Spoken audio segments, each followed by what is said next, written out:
जय जय शङ्कर हर हर शङ्कर जय जय शङ्कर हर हर शङ्कर जय जय शङ्कर हर हर शङ्कर जय जय शङ्कर. மங்களாரம்பம். தெய்வத்தின் குரல் 6ஆம் பாகம். 16 பெற்று பெருவாழ்வு. தூமகேது. தூமகேது என்பது அடுத்த நாமா. தூமம் என்றால் புகை. சாதாரண விறகு புகை, கரிப்புகையை தூமம் என்றும், நல்ல சுகந்தம் வீசும் சாம்பிராணி, அகில் முதலியவற்றின் புகையை தூபம் என்றும் சொல்ல வேண்டும் என்பார்கள். பஞ்சோபசாரத்தில் தூபம் காட்டுகிறோம். தூமம் புகை, கேது என்றால் கொடி. புகையை கொடியாக உடையவர் தூமகேது. நெருப்பிலிருந்து புகை எழும்பி காற்றில் கொடி படபடவென்று அடித்துக் கொள்வது போல பரவுவதால் அக்னி பகவானுக்கு தூமகேது என்று பெயர் இருக்கிறது. ஆனால் பொதுவில் தூமகேது என்றால் நல்ல அர்த்தத்தில் எடுத்துக்கொள்ளாமல் உத்பாதகாரகமாகவே, அதாவது உற்பாதம் விளைவிப்பதாகவே எடுத்துக்கொள்கிறோம். காரணம், தூமகேது என்றால் வால் நட்சத்திரம் என்றும் அர்த்தம் இருப்பதுதான். வால் நட்சத்திரம் லோகத்துக்கு அமங்கலத்தை குறிப்பது. லோக மங்கள மூர்த்தியான பிள்ளையாருக்கு அப்படி பேர் இருப்பானேன் என்று புரியாமல் இருந்தது. விநாயக புராணத்தை பார்த்தேன். விநாயகரை பற்றி 2 புராணங்கள் இருக்கின்றன. ஒன்று பிருகு முனிவர் சொன்னது, அதனால் அதற்கு பார்கவ புராணம் என்று பெயர். ரகு சம்பந்தமானது ராகவ என்பது போல பிருகு சம்பந்தமானது பார்கவ. முத்கலர் என்ற ரிஷி உபதேசித்ததால் முத்கல புராணம் எனப்படும் இன்னொரு விநாயக புராணமும் இருக்கிறது. பிருகு பார்கவ என்கிற ரீதியில் முத்கலர் சம்பந்தமானது மௌத்கல்ய. ஆனாலும் அப்படி சொல்லாமல் முத்கல புராணம் என்றே சொல்கிறார்கள். நான் இப்போது தூமகேது விஷயமாக குறிப்பிட்டது பார்கவ புராணத்தை. அதில் உபாசனா காண்டம், லீலா காண்டம் என்று 2 பாகம். லீலா காண்டத்தில் ரொம்பவும் ஆச்சரியமாக விக்னேஸ்வரருக்கு 12 அவதாரங்களை சொல்லி ஒவ்வொன்றுக்கும் ஒரு பெயர் கொடுத்திருக்கிறது. அதன்படி கணேசர் என்பது ஒரு அவதாரம், கணபதி என்பது இன்னொரு அவதாரம். ஷோடச நாமாவில் வரும் வக்ரதுண்டர், பாலச்சந்திரர், கஜானனர் என்பவை அதில் வெவ்வேறு அவதாரங்களில் அவருக்கு கொடுத்திருக்கும் பெயர்கள். அவற்றில் தூமகேது என்ற அவதாரத்தை பற்றிய கதையும் இருக்கிறது. அதை பார்த்த பின்தான் இந்த பெயர் அவருக்கு ஏன் ஏற்பட்டது என்று புரிந்தது. கதை என்னவென்றால், ரொம்ப நாளைக்கு முந்தி பார்த்தது நினைவு இருக்கிற மட்டில் சுருக்கமாக சொல்கிறேன். சுருக்கமாக சொன்னால்தான் ரொம்ப தப்பு பண்ணாமல் தப்பிக்க முடியும். தூமாசுரன் என்று ஒருத்தன். பாகவதத்தில் வரும் விருத்ராசுரன், மகாபலி மாதிரி சில அசுரர்களிடம் மிக உத்தமமான குணங்களும் பக்தியும் இருக்கும். ஆனாலும் அசுரப்போக்கும் தலை தூக்கி கொண்டுதான் இருக்கும். அப்படி ஒருத்தன் இந்த தூமாசுரன். அப்போது ஒரு ராஜா இருந்தான். கர்ப்பிணியாய் இருந்த அவனுடைய பத்னிக்கு மகாவிஷ்ணுவின் அம்சமாக புத்திரன் பிறந்து அந்த பிள்ளையினாலேயே தனக்கு மரணம் என்று தூமாசுரனுக்கு தெரிந்தது. உடனே அவன் தன் சேனாதிபதியை அழைத்து நல்ல ராவேளையில் அந்த ராஜாவின் சயன கிரகத்திற்கு போய் ராஜபத்னியை தீர்த்து கட்டிவிட்டு வரும்படி சொல்லி அனுப்பினான். ஆனால் அங்கே போன சேனாதிபதிக்கு ஒரு உத்தம ஸ்திரீயை, அதுவும் கர்ப்பிணியாக இருப்பவளை கொல்ல மனஸ் வரவில்லை. அந்த தம்பதியை பிரிக்கவும் மனஸ் வரவில்லை. ஆனபடியால் அவன் சதிபதிகளாகவே அவர்களை கட்டிலோடு தூக்கி கொண்டு போய் ஒரு காட்டு மத்தியில் போட்டுவிட்டான். அங்கே விநாயக பக்தர்களான அந்த 2 பேரும் சதா அவரை தியானித்து கொண்டு அவரால் தான் கஷ்டங்கள் தீர்ந்து நல்லபடியாக பிரசவமாகி ராஜ்யத்திற்கு திரும்ப வேண்டும் என்று பிரார்த்தித்து வந்தார்கள். அவர்கள் வனாந்திரத்தில் தலைமறைவாக இருக்கிறார்கள் என்று தூமாசுரனுக்கு தெரிந்தது.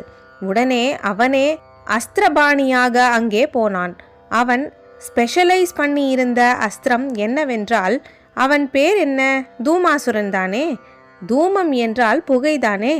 அவன் ஒரே விஷப்புகையாக கக்குகிற அஸ்திரத்தை போடும் விதத்திலேயே கை தேர்ந்தவனாக இருந்தான். இந்த நாளிலும் கண்ணீர் புகை என்கிற ஆபத்தில்லாத டியர் கேஸிலிருந்து கேஸ் ஷெல் என்ற பிராணாபத்தான விஷவாயு குண்டுகள் வரை இருக்கிறதல்லவா.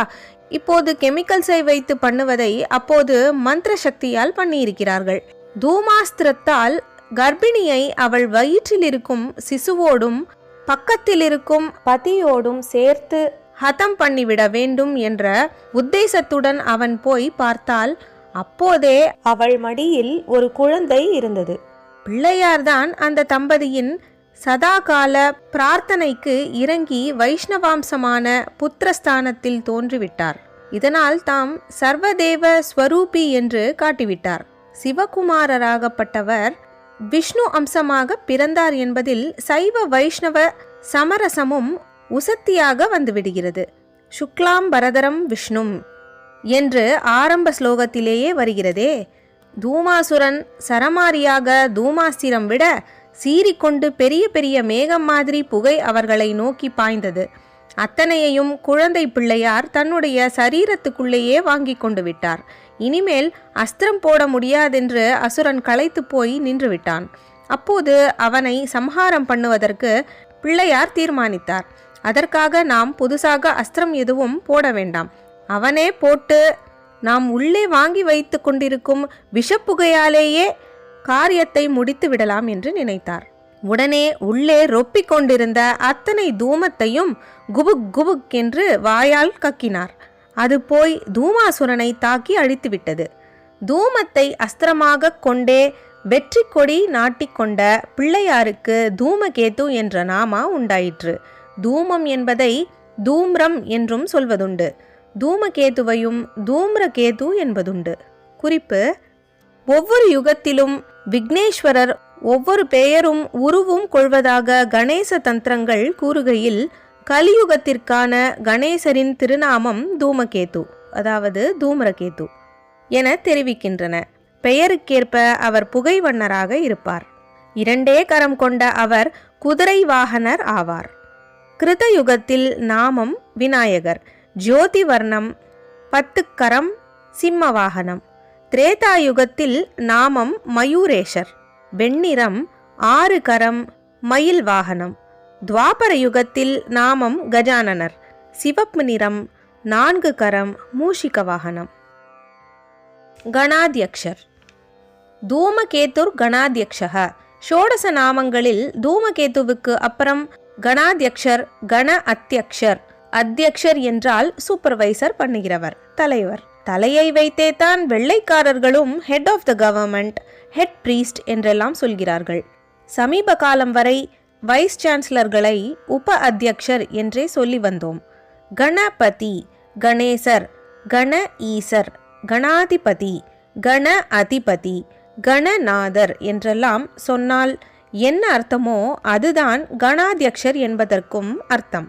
பரமேஸ்வரன் தம்முடைய பூதகணங்களுக்கு அதிபதியாக விக்னேஸ்வரரையும் தேவகணங்களுக்கு அதிபதியாக இளைய பிள்ளை சுப்பிரமணியரையும் வைத்தார். கஜானனம் பூதகணாதி சேவிதம் என்கிறோம். இளைய பிள்ளையை தேவசேனாதிபதி என்கிறோம். அவர் 2 விதத்தில் அப்படி இருக்கிறார். தேவர்களின் சேனைக்கு அதிபதி, தேவேந்திரனின் குமாரியான தேவசேனைக்கு பதி. தேவர்களுக்கு ஆதிபத்தியம் தாங்குவதை விட பூதங்களை கட்டி மேய்த்து அடக்கி ஆளுவதுதான் கஷ்டம். மூத்த பிள்ளை இந்த கஷ்டமான பொறுப்பை ஈஸியாக ஆற்றிக்கொண்டு ஆனந்தமாய் இருக்கிறார். தேவகணம், மனுஷ்யகணம் ஆகியவையும் அவருடைய மகாசக்தியையும் அருள் உள்ளத்தையும் தெரிந்து கொண்டு அவருக்கு அடங்கி பூஜை பண்ணத்தான் செய்கின்றன. ஆனபடியால் அவர் கணாத்யக்ஷர் என்கிற போது சகல விதமான ஜீவகணங்களுக்குமே அத்தியக்ஷர் என்றும் சொல்லலாம். ஜெய ஜெய சங்கர, ஹரஹர சங்கர, மகாபெரியவா சரணம். जय जय शङ्कर हर हर शङ्कर जय जय शङ्कर हर हर शङ्कर जय जय शङ्कर।